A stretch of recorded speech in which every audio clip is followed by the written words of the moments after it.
Voilà, bonjour à tous et à toutes. Voilà, sans plus tarder, parce que je vois que c'est quasi l'heure de terminer le culte, là. Alors, j'aimerais partager avec vous ce matin, sans plus tarder, une des qualités essentielles, primordiales de tout enfant de Dieu. Une qualité essentielle de tout disciple de Jésus-Christ. Une qualité essentielle finalement, de toute Église. Je crois que c'est sûr qu'on n'est pas parfait. Est-ce qu'il y a quelqu'un qui est parfait ici? Non, personne n'est parfait. Mais il y a en tout cas une chose qu'il est essentiel de posséder. Et je voudrais vous parler de cette chose-là. Alors, quelle est cette chose? La Bible en parle déjà comme un don.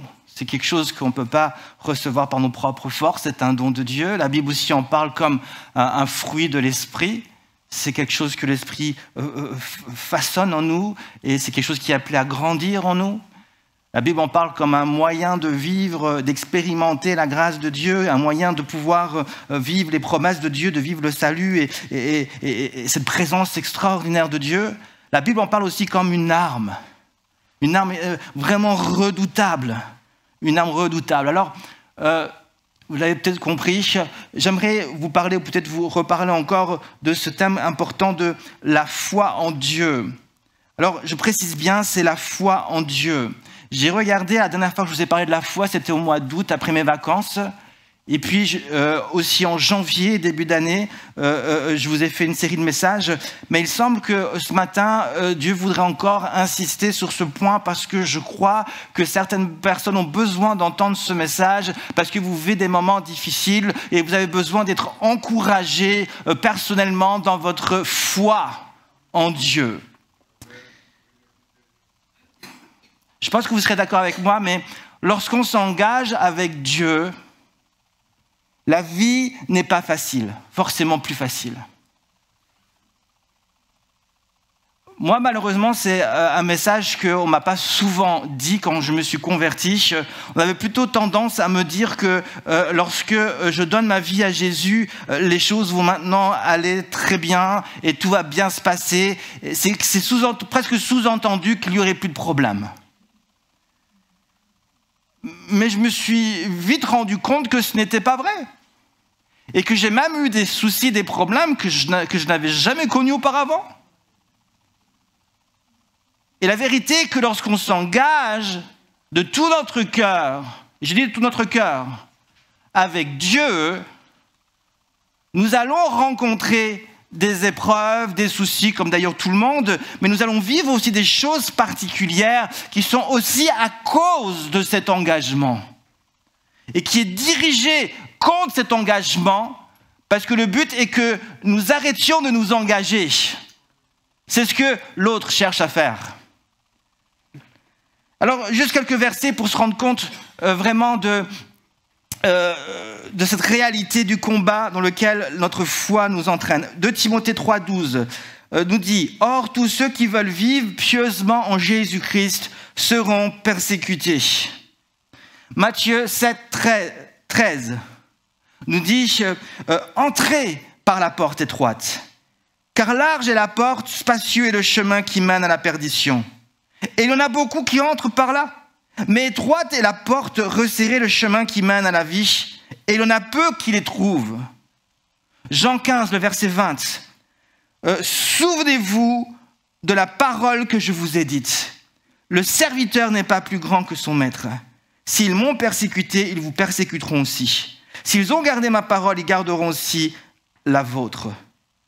Acte 14, verset 22. Pour terminer avec celui-là. C'est par beaucoup, l'apôtre Paul dira, c'est par beaucoup de tribulations, la fin du verset, c'est par beaucoup de tribulations, d'épreuves, d'oppressions qu'il nous faut entrer dans le royaume de Dieu.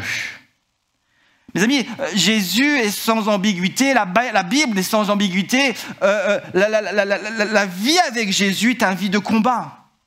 Notre foi nous entraîne au cœur même d'un combat. Alors pour nous qui marchons sur nous sommes appelés à marcher sur un chemin serré, un chemin qui est souvent étroit. Pour les autres, ce sera large, et la Bible dit que ça va mener à la perdition. Mais c'est vrai que si notre chemin est serré, la Bible dit aussi que ça mène à la vie éternelle. Et malgré que il y ait tous ces avertissements que la vie n'est pas facile, nous trouvons tout de même, parce que je ne vais pas non plus vous déprimer ce matin, il y a tout de même un encouragement de Jésus. Il nous avertit que la vie ne sera pas facile, il nous avertit qu'il va y avoir un combat, mais il nous dit aussi qu'il sera avec nous au milieu du combat. Et c'est le dernier verset que je n'ai pas lu. Jean 16, 33 nous dit « Je vous ai dit ces choses afin que vous ayez la paix en moi. Vous aurez des tribulations dans le monde, mais prenez courage, j'ai vaincu le monde. » Intéressant ce que Jésus dit. Il dit « Je vous ai dit ces choses afin que vous ayez la paix en moi. » En général, lorsqu'on vit des épreuves, lorsqu'on vit des difficultés, ce n'est pas un moment où on a la paix. Mais Jésus dit oui, il dit lui, vous aurez des épreuves, vous aurez des combats, mais vous aurez la paix dans ces combats, à condition que vous êtes en moi. Et donc Jésus promet, au cœur même du combat, de nous donner de manière surnaturelle une paix, qui sera comme un bouclier, comme une sécurité. C'est le mot, la paix, la sécurité. Je me sens, malgré l'épreuve, malgré les difficultés, malgré les circonstances qui ne sont pas en ma faveur, je ressens, alors que je suis en Jésus, je ressens une sécurité, que je suis en sécurité. Ce qui me permet d'avancer malgré les épreuves, malgré le combat, malgré tout ce que je ressens en pleine face, je me sens en sécurité et c'est surnaturel. Parce que c'est une paix qui vient de Dieu. Et en plus de cela, Jésus dit, prenez courage parce que je vous ai donné la victoire, j'ai vaincu le monde. Donc en plus de cela, Jésus nous dit, vous aurez la paix, mais je vous donne aussi la victoire.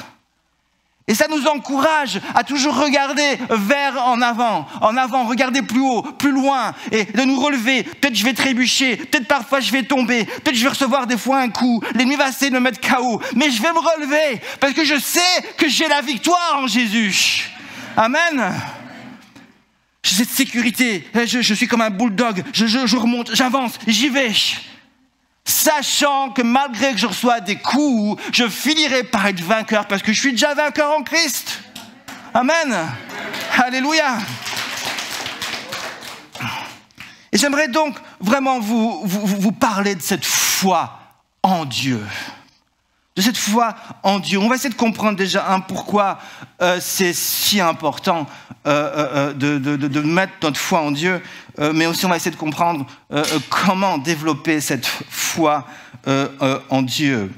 Alors, premièrement, essayer de comprendre que signifie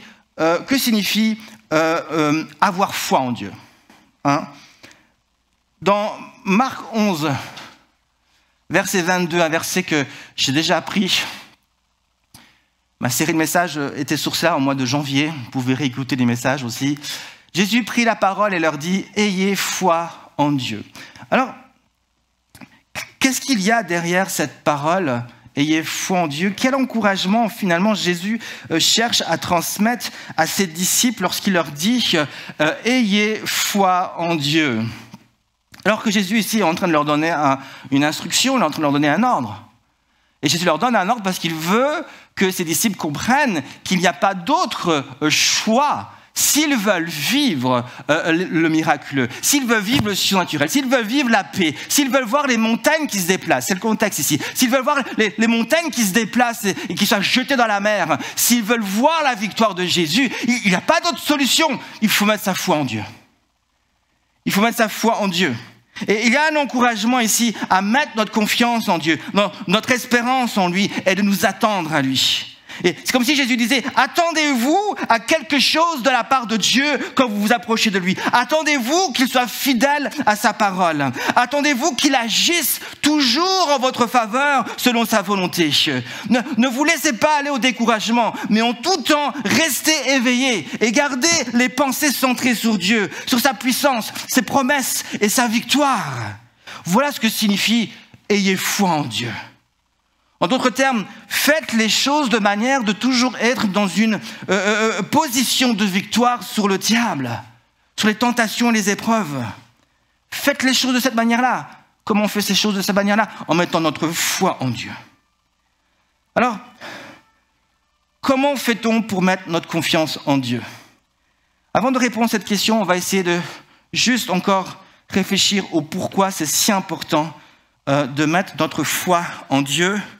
Mais déjà parce que, je l'ai dit, c'est de cette manière-là que nous allons pouvoir vivre les promesses de Dieu, mais aussi parce que la foi, c'est la seule façon de vivre les promesses de Dieu.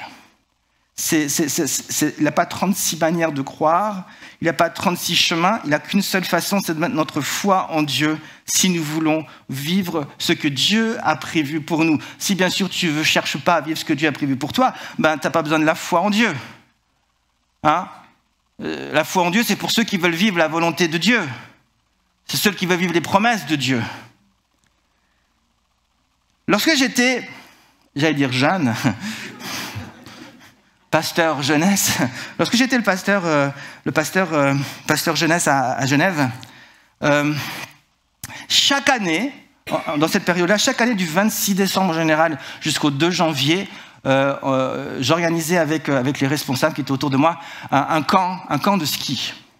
Un camp de ski, on partait du 26 au 2 janvier, on partait à Zinal, pour ceux qui connaissent, station de ski à Zinal, et puis on partait là-bas, toute la journée, skier, snowboard, ainsi de suite. En tout cas, les Européens, parce que les Africains, ils restent à la maison chaud avec un chocolat chaud. C'est véridique ce que je dis. Et toute la journée, c'était assez marrant, et puis avec eux, on avait un moment très très fort avec eux. C'était vraiment extrêmement fort. Et moi aussi, je reste avec eux, hein, en passant. Et puis, voilà. Et puis, du matin jusqu'en fin de journée, ils partaient skier. Et puis, donc, le soir, on avait des moments spirituels. Et là, c'était le moment des jeunes Africains qui, eux, se mettaient en route, là. Hein, ils bénissaient les Européens. Amen. Alléluia. Et on avait quelque chose on vivait des choses tellement fortes dans ce groupe de jeunes. Et voilà que le camp finit. Le chalet, juste dire que le chalet donc se trouvait en bas d'une pente, en face d'une patinoire d'ailleurs où il y avait une équipe de hockey sur glace qui venait s'entraîner. Et puis il était juste en bas d'une pente. Et puis il n'y avait aucun problème avec ça. Mais en hiver, cette pente, elle était enneigée. Il y avait beaucoup de neige. Il n'y avait pas forcément tous les jours aussi des tracteurs ou des camions qui venaient. Et donc, lorsque tu descendais en bas, tu ne savais pas si tu allais remonter. et moi, je ne savais pas. Ça faisait juste quelques années, j'étais en Suisse. Tu sais, moi, les montagnes, tout ça, je ne connaissais pas vraiment. Un pays plat, la Belgique. J'habite dans un petit village qui s'appelle Pâturage. Hein? Donc la neige, je connais quand même. Amen. La neige, je connais quand même. Mais les montagnes et tout ça, on avait les pneus neige quand même. Et puis moi, je suis juste descendu. C'était un des premiers camps qu'on avait fait. Je pense que Alexis et Aline, c'était même pas né. Il y avait juste Amélie, je pense, qui était toute petite. Et donc j'étais descendu là. Et puis à la fin du camp, le bus est arrivé. Je pense qu'il était suisse parce qu'il n'est pas descendu. Il savait très bien qu'il n'aurait pas pu remonter. Et puis il est resté en haut de la pente, et puis les jeunes sont venus, ils ont été à pied avec leur ski et leur snowboard, ainsi de suite, ils sont remontés dans le bus, on se regarde, on est content, on se dit au revoir, on fait la photo de groupe, très important, la photo de groupe avant de partir, hein. Et puis hop, les jeunes, ils remontent dans le bus, hop, ils partent, on se fait signe comme ça, au revoir, voilà, et puis ils partent. Et puis moi, donc, je redescends, je suis tout seul avec ma femme, je vais rejoindre la responsable du chalet, on fait l'état des lieux, on signe, ok, c'est bon, je suis prêt à repartir. Et donc, je suis content, je vais repartir. Et je vois cette pente qui est juste là en face de moi. Je vois cette pente qui est juste là en face de moi. Et c'est pas celle-là, elle était encore plus... je l'ai pas trouvée. Elle était comme ça, mais elle était pire. Et je suis là, je dis, ça y est, je vais y aller, je vais démarrer, on va partir, on va rentrer. J'étais content de pouvoir enfin me reposer.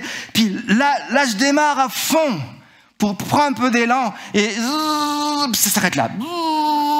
puis ça, j'ai une odeur de brûlé, mon moteur qui surchauffe, et puis ça part, et puis je repars en arrière. Et puis on repart à fond, et puis je repars à fond, mais j'y arrive pas. Je patine, mais j'y arrive pas. Et j'essaie plusieurs fois. Et puis c'était elle, je ne sais pas si Karine s'en rappelle, mais elle est repartie. Il avait juste en haut, vous savez, les petits restaurants se font de chalets là, dans les petits villages. Et puis elle est montée là-bas, elle se réchauffait là-bas. Et puis moi, pendant ce temps-là, j'essayais de grimper avec ma voiture. J'y arrivais pas. Et j'avais pas les chaînes. J'avais juste les pneus neige. C'est déjà pas mal. Mais j'arrivais pas. Impossible de remonter. Il y a même un villageois, un vrai Suisse qui est venu m'aider. Il m'a dit, vous êtes belge, vous n'arriverez pas. Puis, c'est pas comme ça. C'est pas comme ça qu'on roule en montagne. Faut surtout pas accélérer. Puis, il voulait montrer, mais il n'a pas réussi non plus. Et puis, il m'a laissé sur plan.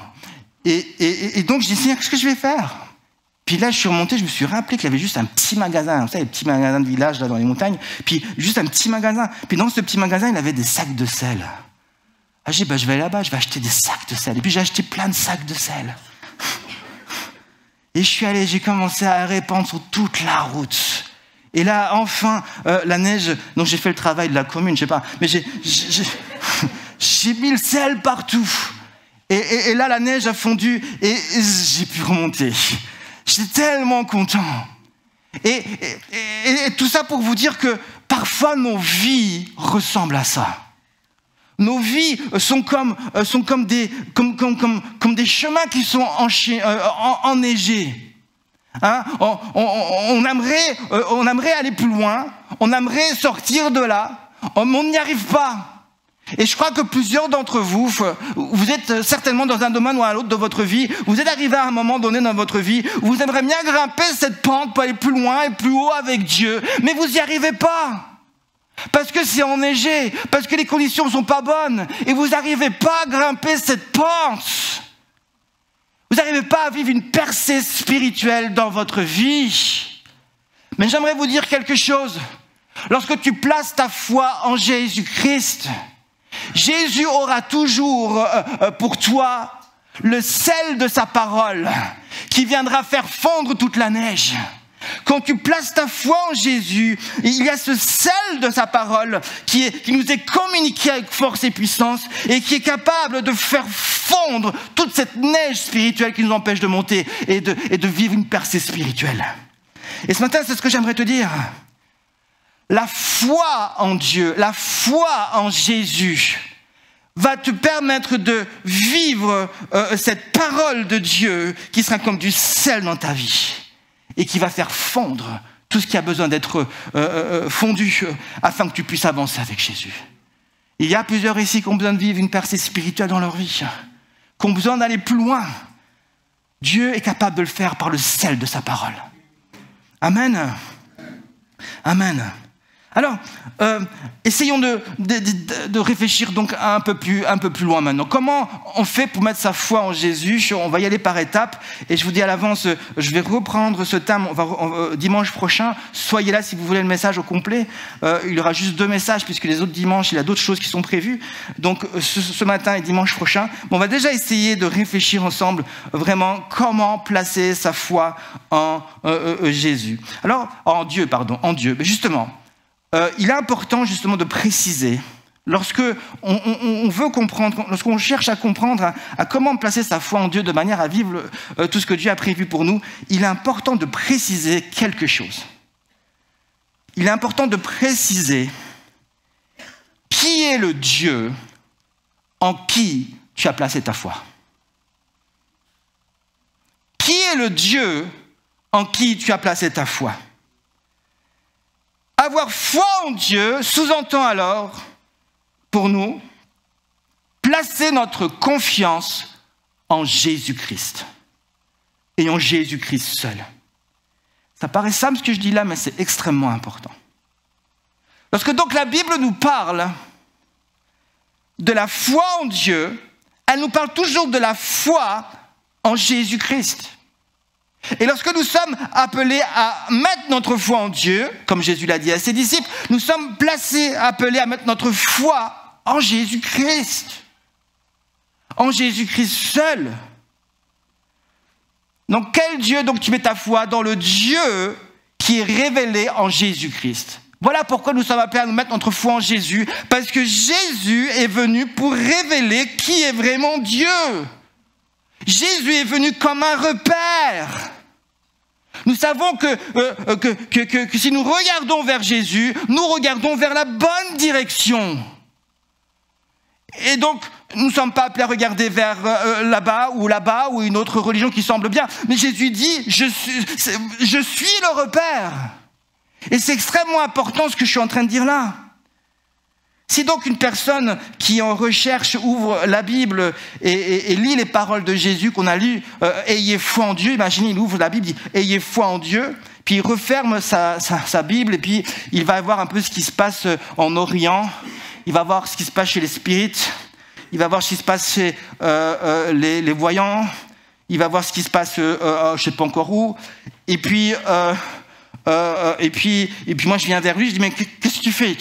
Ben, je dis, mais il va me répondre, nous avons tous le même Dieu, non? Non.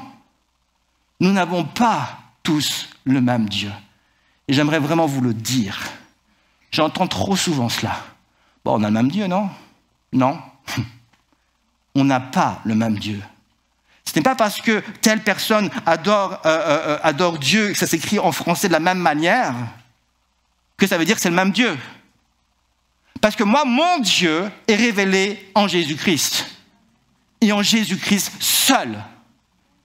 Pas en un autre prophète, pas en autre personne, en Jésus-Christ seul. C'est lui qui révèle le vrai Dieu, le seul. Quelques versets pour vous montrer ce que je suis en train de vous dire est juste.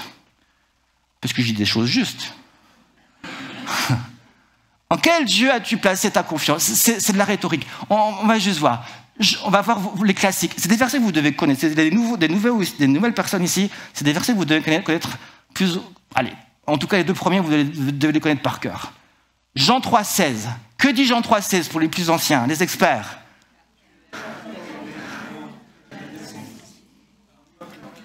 J'ai rien compris. Alors... il y a un étudiant là, vas-y viens. Que dit Jean 3,16? Tu peux rester là, vas-y. Car Dieu a tant aimé le monde qu'il a donné son Fils unique afin que quiconque croit en lui ne périsse pas mais qu'il ait la vie éternelle. C'est juste? Amen, amen, amen, amen. J'ai vu certaines personnes aller voir dans leur Natel les autres versets, mais Jean 14,6, que dit ce verset? Vous connaissez ce verset? 14, non, il ne faut pas regarder dans la Bible, il faut le dire par cœur. Jésus est le chemin, la vérité et la vie, et il a la suite. Nul ne va au Père que par moi. Nul ne va au Père que par moi. Hein? Je suis le chemin, la vérité et la vie. Nul ne va au Père que par moi. Donc Jésus, c'est déjà clair. Le premier verset. Et qu'est-ce qu'il dit? Dieu a tant aimé le monde qu'il a donné qui? Michel. Non, il a donné Marc. Je suis sûr qu'il a donné Marc, il est tellement un grand cœur. Non, il n'était pas là. Il a donné qui? Jésus. Voilà, je ne veux pas citer d'autres choses, mais voilà, Jésus, afin que quiconque croit en lui ne périsse pas et la vie éternelle. Jean 14, il dit, je suis le chemin, la vérité, la vie. Nul ne va au Père que par moi. Le moi, c'est qui? C'est Jésus. Hein? Donc, c'est Jésus. Il dit nul ne va au Père que par moi, Jésus. Hein? Acte 4, verset 12. Alors celui-là, est-ce que vous arrivez à le citer par cœur? Celui-là, si vous voulez, on va le lire ensemble. Parce qu'il est un peu plus long. Acte 4, verset 12, nous dit un verset aussi extrêmement important à saisir. Le verset dit ceci, il n'y a de salut en aucun autre, car il n'y a sous le ciel aucun autre nom qui ait été donné parmi les hommes, par lequel nous devions être sauvés. De quel nom s'agit-il ici? Mais de Jésus, forcément. De qui vous voulez que ce soit d'autre? Jésus. Hein? Luc 19, verset 10, il est dit « Car le Fils de l'homme est venu chercher et trouver ce qui était perdu. » Ce Fils de l'homme, c'est qui? Ben oui. Mais oui. C'est Jésus. C'est Jésus. Jésus est celui qui nous mène au Père et qui nous mène au Jésus, qui nous mène à Dieu vraiment. Et ces quelques versets donc nous montrent très clairement que mettre sa confiance en Dieu, c'est mettre sa confiance en Jésus. Donc une question très importante à se poser est, lorsque j'entends parler de la foi, de quelle foi s'agit-il ? S'agit-il de la foi en Jésus-Christ ou s'agit-il de la foi en autre chose ? Amen. Votre foi seule ne peut absolument rien produire. Souvent, nous disons, et il n'y a pas de souci avec cela, mais nous disons, j'ai la foi, j'ai la foi. J'ai la foi. Mais parfois, je trouve il serait bien de préciser en quoi tu as la foi et en qui tu as la foi. Cette chose que nous appelons la foi, est-ce vraiment la foi ? Cette assurance que nous ressentons parfois, d'où vient-elle exactement ? Dernièrement, je discutais avec une personne qui a fait des choix dans sa vie qui ne glorifient pas Dieu. Et je lui dis, est-ce que tu as la paix ? Il me dit, avec un grand sourire, oui, j'ai la paix. Je dis, ok. Quelques mois plus tard, je lui renvoie un message, je lui dis, est-ce que tu es heureux ? Il me dit, oui, je suis heureux. Mais après, il a cette question, mais pourquoi tu me poses ça comme question ? Ça y est, il commence à titiller. Je commence à titiller parce que je cherche à lui faire comprendre que tant que sa foi n'est pas en Dieu, cette paix qu'il ressent n'est pas une paix qui vient de Dieu. Et cette joie qu'il peut apparemment ressentir n'est pas une joie qui vient de Dieu. On peut ressentir la joie et la paix sans Dieu, mais ce n'est pas la même paix, ce n'est pas la même joie. Jésus a dit, moi je vous donne la paix, non pas comme le monde. C'est une paix qui est solide, c'est une paix qui va tenir à l'épreuve, c'est une joie qui va nous tenir dans l'épreuve. Tout ce que Dieu nous donne est solide. Et l'assurance aussi que Dieu nous donne est une assurance qui est complètement différente. Et donc, je cherche à lui faire comprendre que sa paix, sa joie ne peut pas venir de Dieu. Parce que la Bible dit que la foi vient de ce que j'entends. Et ce que j'entends vient de quoi ? De la parole de Dieu. Il est précisément dit de la parole du Christ. De la parole de Jésus. La foi vient de ce que j'entends vient de la parole du Christ.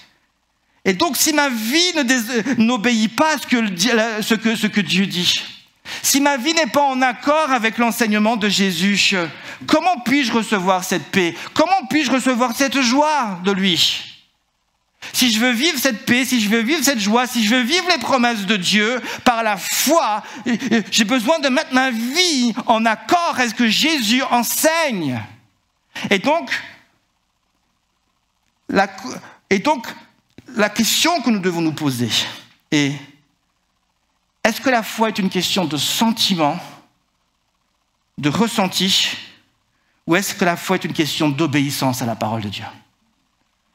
La foi est une question d'obéissance à ce que Jésus enseigne. Ressentir de l'assurance ne suffit pas, ressentir de l'assurance ne suffit pas pour produire du fruit pour Dieu. Et l'opposé est aussi vrai. Ce n'est pas parce que je ne ressens pas de l'assurance que je dois trouver l'excuse de ne rien faire pour Dieu. Non. Je dois comprendre que la foi n'est pas une question de ce que je ressens ou de ce que je ne ressens pas. La foi est une question d'obéissance à la parole de Dieu. Alors, est-ce que ça veut dire que je ne ressens rien lorsque je mets ma foi en Dieu ? La Bible dit, Paolo l'a cité tout à l'heure, Hébreux 11:1, la foi est une assurance des choses qu'on espère, une démonstration de celles que l'on ne voit pas. Donc oui, la foi est une assurance, mais ce n'est pas une assurance comme nous pouvons recevoir du monde ou d'une foule qui est déchaînée, qui nous applaudit. C'est une assurance, une conviction ferme en ce que Dieu dit. Donc c'est une conviction qui provient de notre connaissance. Nous savons, nous connaissons quelque chose. Nous avons appris quelque chose. Et nous avons une conviction que ce qui est dit là est vrai. Et donc la foi va toujours déclarer je sais que ce que je sais est vrai. Voilà ce que la foi déclare. Je sais que ce que je sais est vrai. Qu'est-ce que tu sais? Je sais que Jésus est mon rédempteur. Amen. Je sais que Jésus est mon sauveur. Je sais que Jésus est mon Seigneur. Je sais que Jésus a vaincu pour moi à la croix. Je sais, il est plus là. Je sais que Jésus est ressuscité là-bas.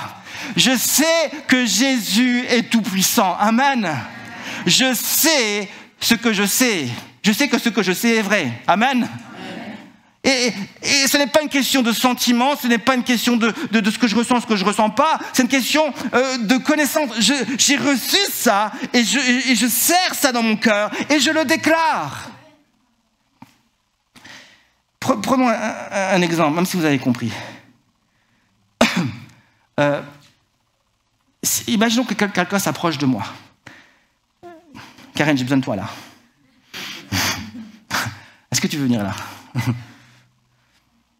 Imaginons, viens là, on ne voit pas là, on voit ton dos. Voilà. Imaginons que quelqu'un vient vers moi et me dit Michel, cette femme qui est là n'est pas ta femme. Est-ce que cette personne a juste une infime chance de me faire douter? Non. Pourquoi? Je sais, ce que je sais est vrai. Je sais que cette délicieuse personne est ma femme. Je le sais. Ce n'est pas une question de sentiment, ce n'est pas une question de ce que je ressens, ce que je ne rends pas. Je sais, ce que je sais est vrai. Maintenant, admettons qu'on s'est un petit peu pris le chou. Hein, elle est convaincue que pour cuire le rôti, il faut le mettre à 210 degrés. Moi, je dis 150, mais qui a raison, je ne sais pas. Ça dépend peut-être du temps après, mais bon... On se prend le chou, on n'est pas très... Et puis la même personne vient vers moi et me dit Michel, cette femme qui est là n'est pas ta femme. Hein, qu'est-ce que tu ressens? Je sais pas. Est-ce que cette personne, malgré mon état, a une infime chance de me faire douter? Non. Non. Parce que ce n'est pas une question de ce que je ressens, ce que je ressens pas. Je sais que ce que je sais est vrai. Et comment je sais que ce que je sais est vrai? Mais parce que il y a 20 ans, on s'est engagé.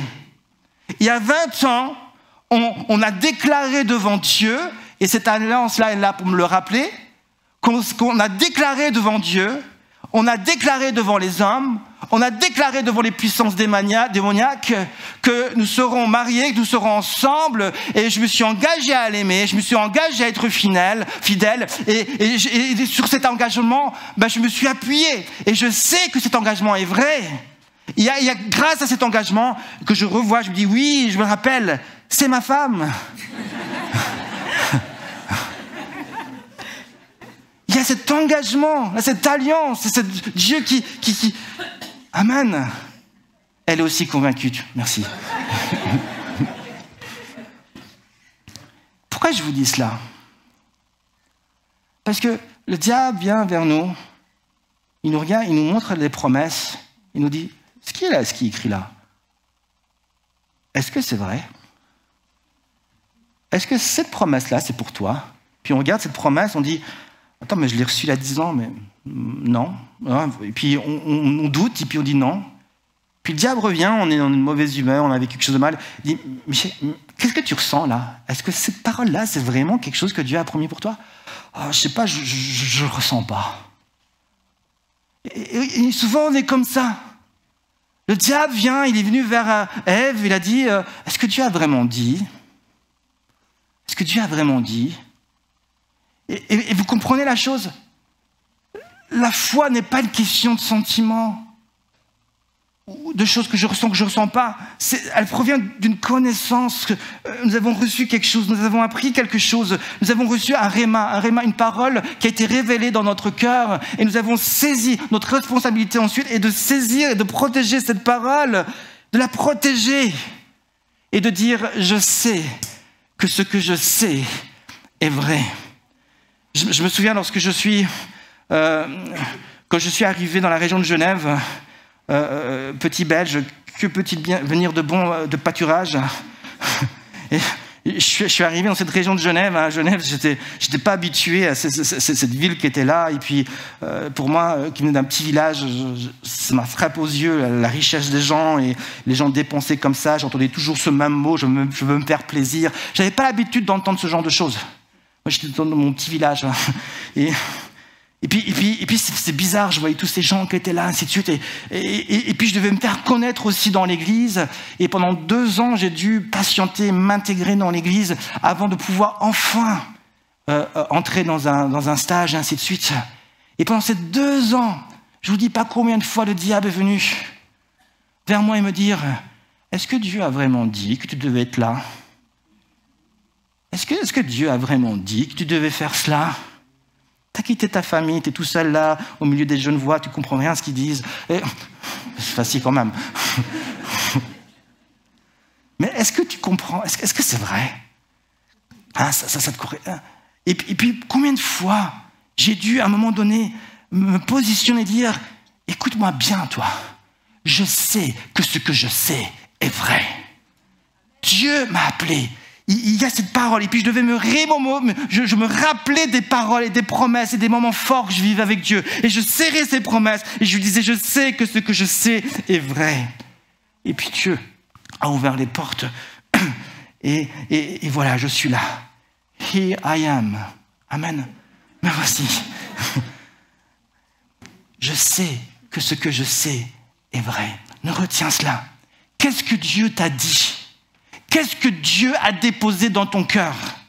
Quelles sont les promesses que tu as reçues dans ton cœur? Tu dois les serrer, tu dois les protéger, tu dois les déclarer, tu dois les confesser. Ne laisse pas l'ennemi te faire douter de ce que tu as reçu. La foi en Jésus. Amen. Alors, si tu veux voir donc cette puissance, cette gloire de Dieu dans ta vie, dans ton cœur, tu as besoin donc de vraiment t'appuyer, de rechercher cette présence de Jésus. Tu as besoin de comprendre ce que Jésus est venu enseigner. Et il faut que tu puisses ancrer ta vie dans cette présence de Jésus. Et je voudrais terminer. J'avais d'autres choses à vous dire, mais je vois le temps qui passe, alors je vais rapidement conclure. Enfin, rapidement, je vais conclure. Il y a une chose que nous devons absolument comprendre, alors que je conclue. Quand le Saint-Esprit descend, je l'ai déjà dit, je ne sais plus dans quel message, mais je voudrais le redire ici. Quand le Saint-Esprit descend vers nous et qu'il vient pour prendre possession de notre vie, vous devez comprendre une chose. Que le Saint-Esprit, lorsqu'il vient, il ne vient pas pour habiter chez toi. Je le répète, le Saint-Esprit ne descend pas pour habiter chez toi. Quand il descend, il vient pour habiter chez lui. Parce que lorsque nous l'invitons, nous avons fait de notre vie, nous avons dit au Saint-Esprit, nous avons dit à Jésus, je te donne tout, n'est-ce pas? Donc si je comprends bien le français, à partir du moment que tu donnes quelque chose à Dieu, cette chose ne t'appartient plus. T'imagines si je donne quelque chose à quelqu'un, je dis, je te donne ça, mais ramène-le-moi la semaine prochaine.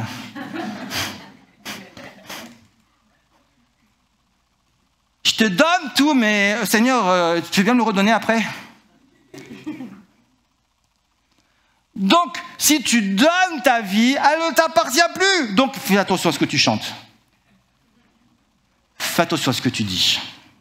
Je te donne ma vie. On est là, ah. Tout se relève. Seigneur, redonne tout vite, j'ai besoin d'aller là-bas. Je te donne, ça ne t'appartient plus. Ah, vous avez pu vouloir chanter. T'as prévu ce chant-là? Donc quand le Saint-Esprit vient, il entend ta prière, il entend ton chant, il dit « Ok, alors je viens chez moi maintenant. » Et à partir de ce moment-là, tu ne t'appartiens plus. Tu appartiens à Dieu.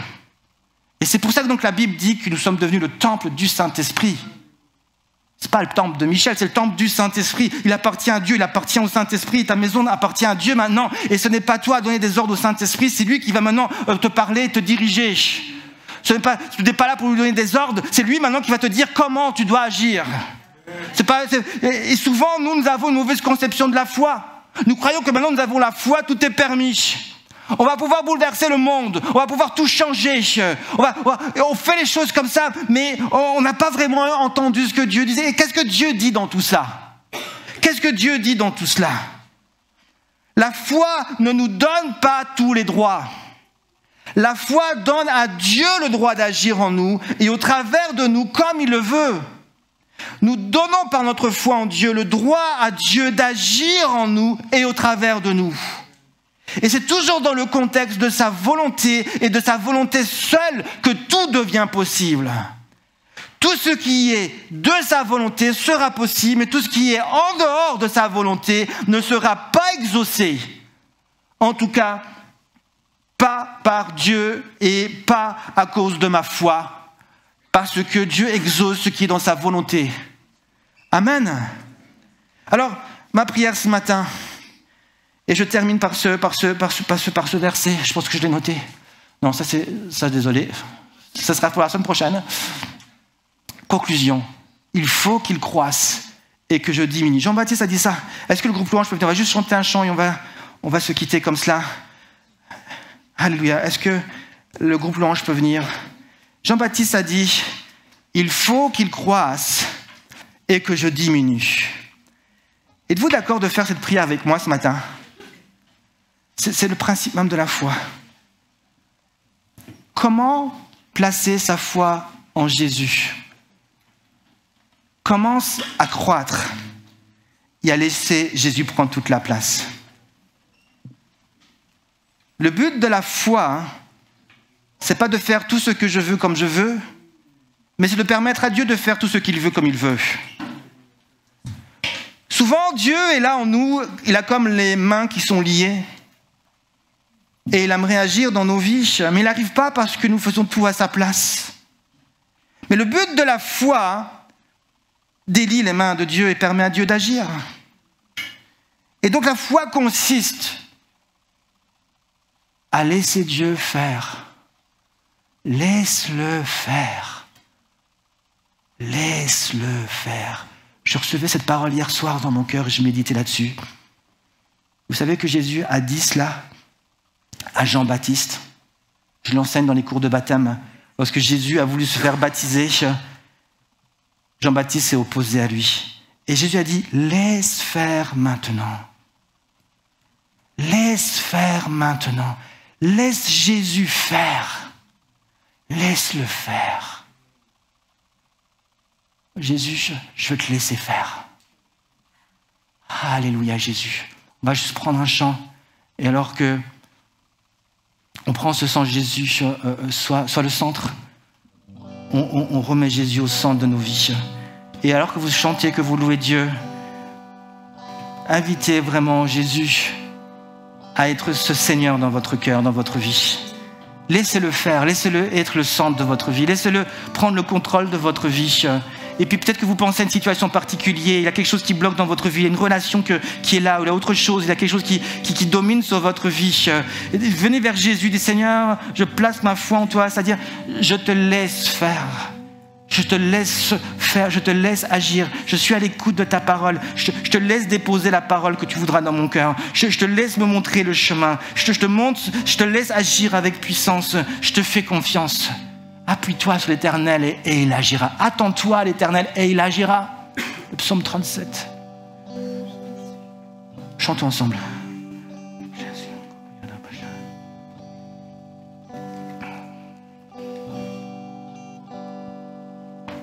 Jésus, sois le centre, sois ma lumière, sois ma source, Jésus.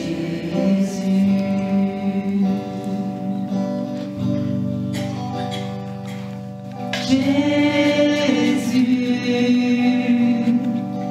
sois le centre,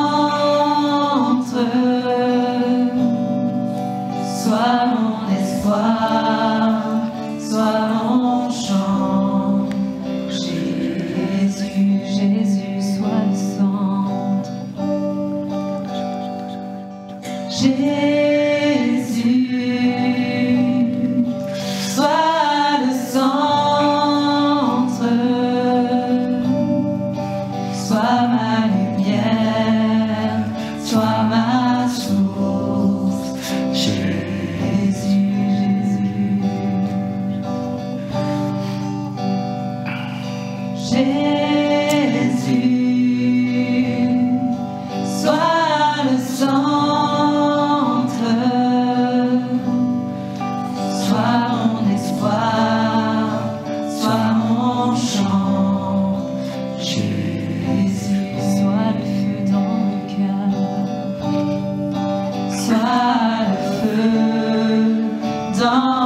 mon cœur, sois le vent dans mes voiles, sois la raison de ma vie. Jésus, Jésus, sois ma vision. Jésus, sois ma vision, sois mon chemin, sois mon guide. Jésus, sois ma vision. Jésus, sois ma vision, sois mon chemin, sois mon guide. Jésus, sois le feu dans mon cœur, sois le vent dans mes voiles, sois la raison de ma vie. Jésus, Jésus,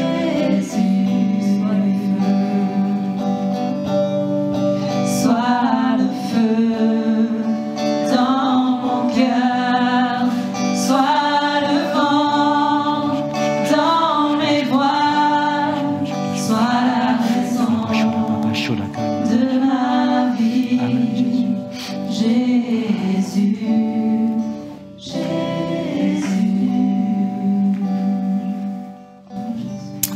Merci Seigneur Jésus pour ta présence. Merci Seigneur, alors qu'on est toujours dans la présence de Dieu, la guitare continue. Merci Seigneur Jésus pour ton esprit qui arrive maintenant. Rapidement, on n'aura pas d'appel devant, mais juste peut-être dans ton cœur, tu as été touché, tu as été rejoint dans l'un ou l'autre point de ce message. Et le Seigneur t'a parlé, t'a interpellé. Et tu sens dans ton cœur, encore ce matin, que trop souvent, tu gardes le contrôle de ta vie. Trop souvent, tu permets pas à Dieu vraiment de prendre tout le contrôle de ta vie. Et ce matin, tu dis, tu désires vraiment dans ton cœur, tu es touché, tu es même attristé d'avoir une telle attitude, et véritablement dans ton cœur, il y a comme ce cri à Dieu, Seigneur, je désire tellement vraiment que tu viennes dans mon cœur comme ce Seigneur et que tu prennes la place, toute la place. Mais il y a encore des peurs, c'est vrai Jésus, il y a encore des craintes dans mon cœur. Et c'est cette peur de l'inconnu, Seigneur Jésus, cette réalité de la vie de tous les jours, Seigneur Jésus, Seigneur, c'est vrai, c'est difficile, mais je veux encore ce matin, Seigneur Jésus, faire ce pas et te laisser toute la place. Je veux t'inviter dans ma vie, Seigneur, comme le Seigneur. Tu es déjà mon sauveur, mais je veux vraiment que tu sois le Seigneur de ma vie, Seigneur Jésus. Et s'il y a quelqu'un juste qui veut vraiment répondre symboliquement, tu peux, alors que les yeux fermés, tu peux juste lever la main pour que je puisse voir, ensemble, que Jésus puisse voir. Voilà, tu lèves la main vers Dieu, dis Seigneur, voilà, tu es mon Seigneur. Je t'offre le contrôle de ma vie. Et je suis prêt, alors que tu lèves ta main, tu t'engages à entendre Dieu. Si Dieu dépose une parole dans ton cœur, une parole dans une instruction, peut-être qu'il va te demander de faire quelque chose qui sera peut-être difficile, qui va peut-être te coûter quelque chose, mais je suis prêt à entendre cette parole, Seigneur Jésus. Je suis prêt à entendre cette parole, Seigneur Jésus, et aller jusqu'au bout, Père éternel. Oh Jésus, j'estime que les souffrances des temps présents ne sont pas comparables à la gloire à venir, Jésus. Même si ça doit me coûter quelque chose, mais je sais que la gloire de Dieu, elle est là, elle est à venir, elle est déjà dans mon cœur. Mais Seigneur Jésus, je t'aime de tout mon cœur et je te place au-dessus de toute chose, Seigneur Jésus. Je sais que ce que je sais est vrai. Alléluia, Seigneur Jésus. Oh, merci de bénir ton peuple dans le nom de Jésus. Est-ce qu'on peut tous acclamer le Seigneur ensemble? Amen. Amen. Jésus est vivant.